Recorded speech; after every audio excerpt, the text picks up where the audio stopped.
Bonjour à tous, bonjour à vous mes frères, et bonjour à vous tous, auditeurs et auditrices de la Radio Espérance. À vous, grâce et paix de la part de Dieu notre Père, par Jésus notre Seigneur, qui nous invite à ce partage, dans l'unité et la lumière de l'Esprit Saint.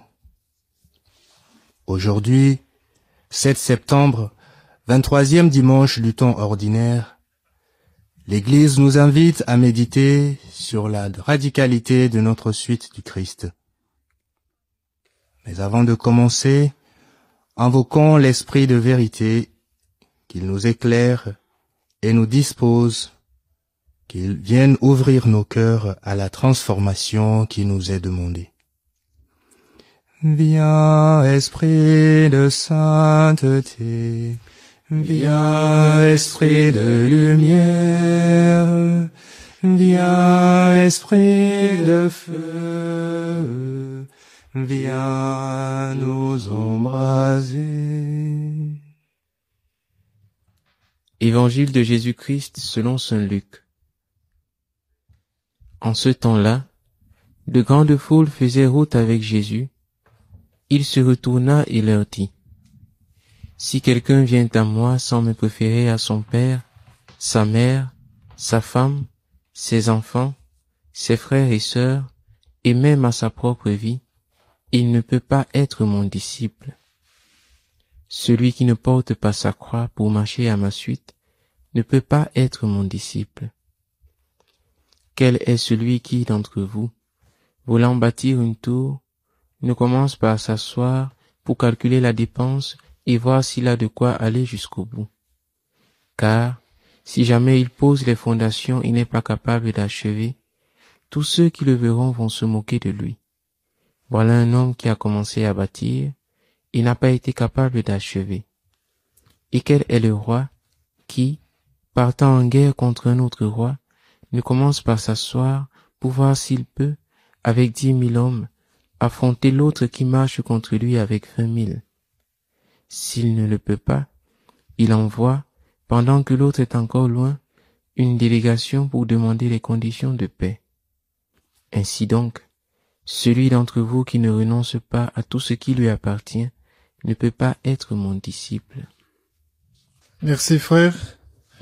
Aujourd'hui l'évangile, comme le frère l'a si bien dit dans son introduction, nous appelle à une radicalité à la suite du Christ. Et moi je dirais encore une exclusivité à la suite du Christ. Parce que Jésus nous interpelle en nous demandant de marcher à sa suite en portant notre croix. Et cette croix, je pense, elle est quotidienne. Elle nous demande un détachement qui est quotidien, qui va même, si on peut le dire ainsi, avec une rupture avec les membres de la famille. Mais je crois pas que Jésus veut que nous nous éloignions de nos proches. Mais quelle place nous lui accordons au cœur de nos relations avec les autres? Je pense que c'est très important parce que on peut pas suivre Jésus et le mettre au second rang, sachant que c'est lui notre Dieu. Et en tant que notre Dieu, en tant que notre maître, c'est normal de lui donner cette première place. Et cette première place doit se manifester dans notre manière de vivre, dans les relations que nous avons les uns avec les autres. Et cela demande des efforts. C'est pourquoi il nous prévient qu'il faut porter sa croix. Ce sera pas simple. Ça sera difficile. Mais il nous avertit, comme un bon maître, comme un bon pédagogue, pour que ce choix que nous faisons de marcher à sa suite ne soit pas un choix vite fait, mais un choix réfléchi.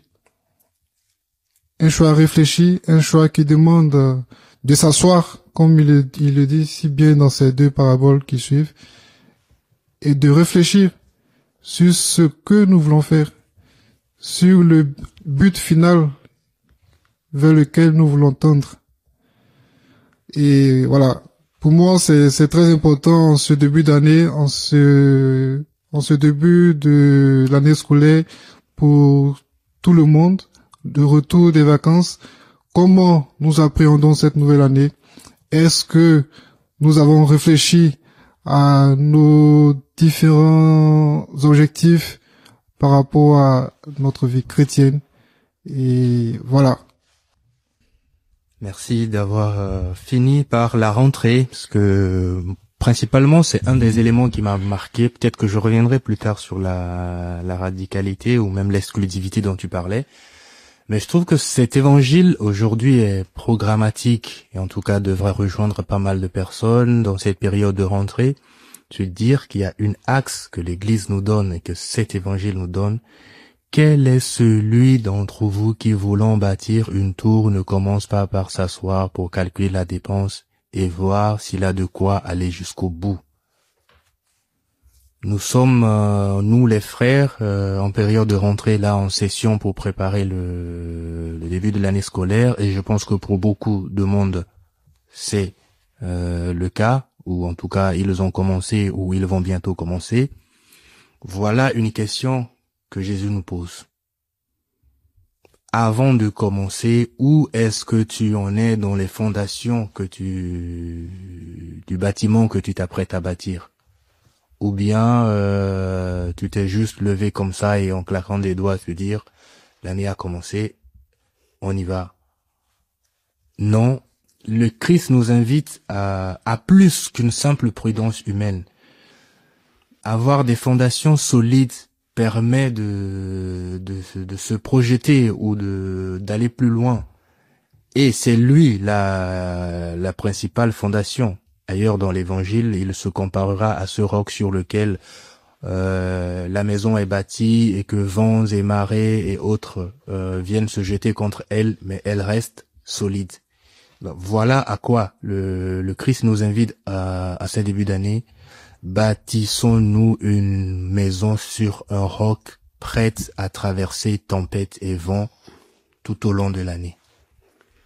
Ce qui me marque au début de ce passage, c'est que les grandes foules le font en route avec Jésus, comme Jésus, bon pasteur qui conduit son troupeau. Et ce qu'il nous dit peut nous interpeller en cette période de rentrée où on a pu peut-être oublier un petit peu le Seigneur pendant nos vacances. Et là, hop, Jésus nous met une bonne piqûre de rappel et nous rappelle notamment la radicalité de l'évangile et notamment le fait de porter sa croix. Et on voit bien que la vie chrétienne ne va pas sans souffrance, et notre monde actuel, je pense, situation en France et un peu partout dans le monde, il y a de quoi manquer d'espérance, alors que justement c'est justement dans ces moments-là où on doit peut-être faire plus d'efforts dans notre vie chrétienne. Pourquoi pas faire des jeûnes, une petite retraite pour se remettre en forme. Et il y a aussi les engagements qu'on a pris cette année. L'importance de calculer à la dépense pour mener à bien nos engagements. Et on voit qu'il faut discerner avant de s'engager. Parce que parfois on a envie d'avoir 10 000 projets, de bâtir plein de choses, mais s'il n'y a pas de bonnes fondations, les projets sont vite abandonnés. Alors qu'on a besoin comme disait le frère dans l'intervention précédente, on a besoin d'un roc qui est le Christ pour appuyer nos projets et pour avancer tout au long de cette année. Effectivement, dans cet évangile, nous constatons que le Christ termine en nous disant « Ainsi donc celui d'entre vous qui ne renonce pas à tout ce qui lui appartient ne peut pas être mon disciple. » Je pense que le Christ veut nous montrer qu'il est le bien le plus important, que nous ne devons pas nous attarder sur tout ce que nous possédons, sur tout ce avec qui nous sommes, en oubliant le Christ. Nous ne devons pas l'oublier, il doit être le bien qui demeure dans le sens où lui-même il a dit, si les terres passeront, mes paroles ne passeront pas. Aujourd'hui, demandons-lui cette force et peut-être cette unité pour que nous puissions bien utiliser les biens de cette terre afin que dans la vie présente, nous ne perdions pas notre objectif. Nous ne perdions pas de vue ce qui est crucial, mais que nous puissions faire usage de ces biens en sachant que le Christ est celui qui demeure. Le Christ est celui qui demeure. Je le disais tantôt, il se présente comme un vrai et bon pédagogue. Je suis frappé par ces deux paraboles qu'il utilise, ces exemples humains qui semblent être des choses banales, mais qui sont très importantes, comme le fait l'a rappelé tout à l'heure, pour commencer une nouvelle année. S'asseoir et réfléchir. Et le verbe s'asseoir qui revient à 2 reprises, pour moi est frappant. C'est vraiment s'asseoir, penser, ce choix que nous faisons de suivre le Christ dans la durée en plus. Pas juste à court terme, mais dans la durée. Et quels sont les moyens que nous prenons pour marcher à la suite du Christ. Et c'est vraiment intéressant parce que notre vie chrétienne n'est, comme ça a été dit, n'est pas seulement la rose, elle est aussi parsemée d'embûches. Du coup, il faudrait se préparer psychologiquement. Préparer notre âme, notre être au combat spirituel. Parce que ce combat, nous avons à le mener tout au long de notre existence. Et puisque nous rentrons de nouveau, il faudrait se le rappeler. Oui, notre marche à la suite du Christ est exigeante. Elle demande de prendre les moyens, mais ces moyens-là, c'est lui-même qui nous les donne au travers de sa parole et de sa présence à nos côtés. Merci, cher frère, pour toutes ces interventions. Cet évangile nous donne plein d'informations, plein de bon sens et plein de choix à faire.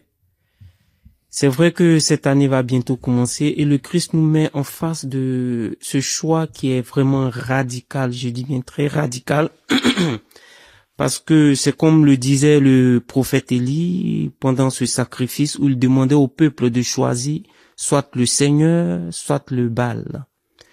Ici, le Seigneur nous demande aussi de nous asseoir et de bien réfléchir dans tout ce que nous allons entreprendre. Si nous devons le choisir lui ou bien même choisir cette activité-là tout au long de notre vie. Mais en même temps, dans ce que le Christ nous demande, il nous demande seulement de le mettre plutôt au centre de l'activité que nous allons faire, de ne pas abandonner l'activité complètement, mais avant même d'entreprendre cette activité, de mettre le Christ au centre de cette activité. Suivre le Christ, marcher à sa suite nous demande beaucoup de sacrifices.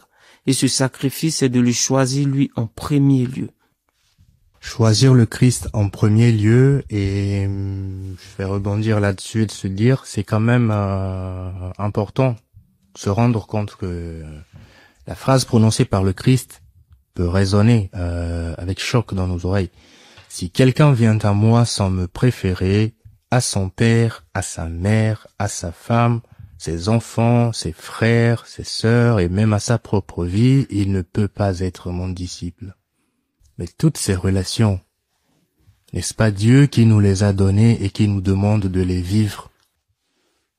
Et voilà le Christ qui nous demande un renoncement vis-à-vis de ces relations. Je rejoins ce que tu as dit tout à l'heure. Renoncement pourrait sonner faux, mais plutôt recentrement. De se dire que désormais ces relations, on est appelé à les vivre à l'intérieur de l'amour du Christ. il y a un renouvellement qui va s'opérer et qui doit s'opérer dans notre façon d'aimer nos frères, dans notre façon d'aimer nos parents, dans notre façon de nous positionner. Et je pense que c'est cette transformation-là qui est appelée à se faire. Elle est exigeante, puisque je pense que juste après cette transformation, le Christ ajoute, il faut porter sa croix pour me suivre. C'est pas facile. Un frère a dit tout à l'heure, la vie chrétienne, elle n'est pas rose. Il faut accepter que dans notre suite du Christ, il y ait des renoncements à faire et que tout ne soit pas rose. Comme le peuple qui fait route avec Jésus, nous aussi nous marchons avec le Christ. Et notamment dans l'Ancien Testament, on voit souvent qu'il y a l'importance de marcher avec Dieu. Et cet appel à la sainteté que nous sommes tous appelés à vivre. Et on voit que c'est vrai, il y a toute une partie de radicalité et tout ça. Mais d'une certaine manière, on le vit déjà quand nous allons à la messe, parce que notamment aujourd'hui où nous recevrons le Christ dans l'Eucharistie, nous le recevons chacun notre tour. Et même si on est en communion les uns avec les autres, bien notre amen en recevant Jésus est d'une certaine manière un oui à cette radicalité qui nous invite à vivre. Ce que cet évangile nous enseigne, nous le voyons aussi dans la vie d'Abraham, qui, après avoir demandé pendant longtemps un enfant au Seigneur, lorsque le Seigneur lui donne cet enfant, il lui dit encore dans le chapitre 22 de la Genèse, « Prends ton fils, ton unique, celui que tu aimes, Isaac, va au pays de Moria, et là tu l'offriras en holocauste sur la montagne que je t'indiquerai. » Et on voit ici que Dieu veut voir en Abraham si il préfère son fils ou il préfère Dieu. Et lorsque Abraham ira jusqu'à vouloir sacrifier son fils, l'ange du Seigneur lui dira, ne porte pas la main sur ce garçon. Ne lui fais aucun mal. Je sais maintenant que tu crains Dieu. Tu ne m'as pas refusé ton fils, ton unique. C'est pour nous montrer que Dieu est au-delà de tout. Dieu, il dépasse tout et il se sert de notre vie, de tout ce que nous rencontrons pour montrer qu'il demeure. Alors c'est cette force aussi que nous devons avoir à l'idée lorsque nous vivons, puisqu'il dépasse tout, puisqu'il est au-delà de tout. Nous devons reconnaître que tout ce que nous rencontrons ici, tout ce que nous avons ici, comme relation, comme proche, comme bien, doivent nous aider à demeurer avec le Christ, doivent nous aider à trouver le Christ. Le Christ au centre de nos relations est ce que l'Évangile essaie de nous expliquer. Et j'aimerais bien souligner cela à nos auditeurs et aux auditrices pour dire que ce renoncement auquel Jésus nous appelle n'est pas seulement réservé aux religieux, religieuses, aux moines. Non, ça nous concerne tous, parce que nous sommes tous à mettre le Christ au centre de notre vie, pour que cette radicalité ne soit pas une chose exclusive pour les religieux et religieuses. Nous sommes tous chrétiens, tous baptisés dans le même esprit, et cette recommandation du Christ, je pense que il faut qu'elle soit nôtre pour que nous puissions marcher à sa suite de manière plus intime, puisque la croix, je pense que tout chrétien qui se donne de marcher à la suite du Christ, la vit, porte sa croix et la ressent. Donc cette exigence aussi doit être pour tous. C'est pourquoi j'apprécie bien la parole du frère qui disait remettre le Christ au centre de tout ce que nous faisons, de toutes nos relations. Et ça, c'est très important.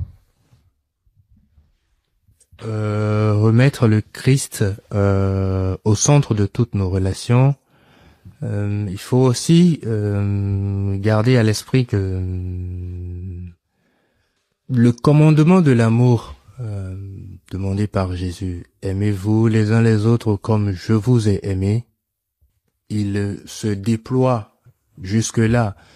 La deuxième lecture de ce jour qu'on n'a pas lu pour notre partage ici nous le rappelle. Saint Paul invite Philémon à recevoir Onésime dans un amour renouvelé. Désormais, un amour habité et transformé par le Christ. Voilà jusqu'où doit aller cette exigence-là. Et Onésime, c'était quand même un esclave fugitif. Mais Saint Paul appelle Philémon à vivre ce retour, ou en tout cas à recevoir désormais son esclave autrement. Mettre le Christ au centre va exiger de nous, dans l'amour qu'on a apporté à nos frères, à nos sœurs et à nos proches, un amour renouvelé, un amour exigeant. Aimez-vous les uns les autres comme je vous ai aimé. Le Christ nous a aimés jusqu'à la croix. Donc, il y a ce côté du renoncement auquel en tout cas qu'on peut tout de suite ressentir dans le texte, mais de se dire que ce renoncement, il nous emmène très loin, parce que ces frères auxquels nous sommes désormais appelés à aimer autrement, c'est un amour qui nous emmène jusqu'à la croix, jusqu'au don de soi. Donc, il faut le garder à l'esprit aussi. Merci frère pour cette belle parole, jusqu'à la croix. Mais lorsque le Christ aussi nous demande d'aller même jusqu'à la croix, dans cette parole qu'il vient de nous donner, il nous demande de nous asseoir, de bien réfléchir et surtout de calculer les dépenses que nous allons faire, c'est-à-dire de bien comprendre le sacrifice que nous allons faire avant de marcher à sa suite. Marcher à la suite du Seigneur coûte beaucoup. Ce n'est pas quelque chose de simple. Il peut nous arriver des choses que nous n'avons pas prévues. Peut-être des résultats que nous n'avons pas, qui ne seront pas ce que nous voulons. Il y aura aussi des échecs, toutes sortes de choses. Donc il faut bien s'asseoir et réfléchir. Mais le Christ nous demande, lorsqu'on le choisira, on marchera à sa suite, c'est nous qui allons plus bénéficier de tout. Bénéficier de tout et bénéficier aussi de sa présence. Parce que ce tout, c'est sa présence. Et marcher avec le Christ, pour nous, chrétiens, religieux, religieuses, laïcs, demande d'inclure tous ceux qui sont avec nous, tous ceux que nous avons comme frères et sœurs, amis et proches, parce que notre attachement au Christ va peut-être demander un renoncement à ces personnes, ou même les conduire au Christ par notre zèle. C'est pourquoi le Christ nous demande de bien nous asseoir. Est-ce que nous sommes prêts à marcher à sa suite? Parce que le signe de la croix, c'est cette partie horizontale et cette partie verticale qui donne les deux dimensions de l'amour. L'amour de Dieu et l'amour des frères. Mais cet amour des frères qui parfois est exigeant, qui demande un surcroît de grâce pour pouvoir l'assumer et le vivre, l'incarner, est toujours quelque chose qu'il faut renouveler. Renouveler en disant oui, Seigneur, aujourd'hui je décide de marcher à ta suite. Renouveler en disant oui, Seigneur, aujourd'hui, je refuse de me compromettre dans le péché. Et c'est ça, cette exigence. C'est ça, cette radicalité à la suite du Christ. Frères et sœurs, nous sommes au début de cette année et l'Église, dans sa sagesse, quand même, nous donne de pouvoir nous disposer intérieurement pour marcher à sa suite. J'aime bien, tu as utilisé un mot, je pense, devrait nous redonner courage dans cette radicalité, c'est celui de la grâce. C'est celui de la grâce. Tout ce renoncement, ou en tout cas toute cette exigence, elle est portée d'abord par la grâce donnée par le Christ. Il ne nous abandonne pas et il n'abandonne jamais. C'est lui qui donne la force de cette marche. C'est lui qui vient nous aider à porter notre croix. C'est lui qui vient nous éduquer à aimer autrement. C'est lui qui est le chemin qui nous montre la route de l'amour véritable. Donc, le Christ au centre illumine, rayonne, transforme et nous guide. Et c'est lui qui porte tous ces éléments-là par la grâce qu'il nous donne, par la force qu'il transmet. Merci Seigneur pour cette grâce que tu nous donnes de pouvoir marcher à ta suite. Ce que nous pouvons retenir de cet évangile, c'est que le Christ nous demande d'abord de faire vraiment un choix, vu que nous avons bien passé l'été avec nos familles, nos amis, même dans nos activités. Peut-être que dans ces activités ou bien ces vacances que nous avons passées avec nos familles, nous avons peut-être oublié un peu le Christ, nous l'avons mis de côté. Mais aujourd'hui encore, le Christ nous demande de faire vraiment un choix et surtout de le mettre au centre de tout ce que nous entreprenons, au centre de nos familles, de nos activités. Et qu'un jour, avec le Christ dans le ciel, nous pourrons entendre cette parole même de Jésus qui nous dit « Entre dans la joie de ton maître, bon et fidèle serviteur ». Je vous salue Marie, pleine de grâce. Le Seigneur est avec vous. Vous êtes bénie entre toutes les femmes. Et Jésus, le fruit de vos entrailles, est béni. Sainte Marie, Mère de Dieu, priez pour nous pauvres pécheurs, maintenant et à l'heure de notre mort. Amen. Je vous salue Marie, pleine de grâce, le Seigneur est avec vous. Vous êtes bénie entre toutes les femmes, et Jésus, le fruit de vos entrailles, est béni. Sainte Marie, Mère de Dieu, priez pour nous pauvres pécheurs, maintenant et à l'heure de notre mort. Amen. Je vous salue Marie, pleine de grâce, le Seigneur est avec vous. Vous êtes bénie entre toutes les femmes, et Jésus, le fruit de vos entrailles, est béni. Sainte Marie, Mère de Dieu, priez pour nous pauvres pécheurs, maintenant et à l'heure de notre mort. Amen. Gloria in Patri et Filio, et Spiritui Sancto, Singulera in principio, et nunc et semper, et in saecula saeculorum. Amen.